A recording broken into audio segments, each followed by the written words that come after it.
फैसले में सभी जवाबदार अदालत की तरफ आज़ाद थिया आहिनि। फैसलो ॿुधाए थो त हीउ जेको ज़िद वारो फैसलो आयो आहे टे क़त्ल छा आहिनि उन में कंहिं हिकिड़े माण्हू खे बि सज़ा न अचणु, उहे जवाबदार जेके 3 सालनि ताईं रूपोश हुया उन्हनि खे बि जेका सज़ा न मिली सघी आहे। असांजा हौसला बुलंद आहिनि। ही सरदारी निज़ाम जे ख़िलाफ़ जदोजहद ही फैसलो मुंहिंजे घर ताईं महदूद न हुयो।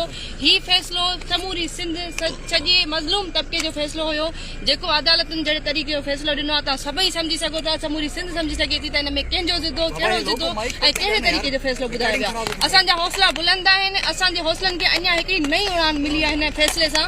इंशाअल्लाह हाई कोर्ट सुप्रीम कोर्ट ताईं वेंदासीं ऐं पुरुमीद आहियूं त इंशाअल्लाह असां इंसाफ़ जेको असांजो हक़ आहे उहो वठंदासीं। बाक़ी हिन फैसले मां इहो वाज़े थियो त सरदारनि खे हिकिड़े क़िस्म जो लाइसेंस मिलियो आहे त तव्हां जंहिंखे चाहियो जीअं चाहियो जिथे चाहियो क़त्ल करे सघो था ऐं तव्हां खां केरु पुछण वारो न आहे। अदालतुनि जी तरफ़ खां जेको पैगाम ॾिनो वियो आहे सरदारनि खे हिकिड़ो लाइसेंस ॾिनो वियो आहे माण्हुनि खे क़त्ल करण जो, उहो बि समूरो शऊर ॾिसे। उन खां अलावा इहो बि ज़रूरु चवंदमि त इंशाअल्लाह असां जेको आहे सो असांजा हौसला बुलंद रहंदा। हिन सरदारी ऐं जागीरदारी निज़ाम जे ख़िलाफ़ जदोजहद जारी छारी रहंदी।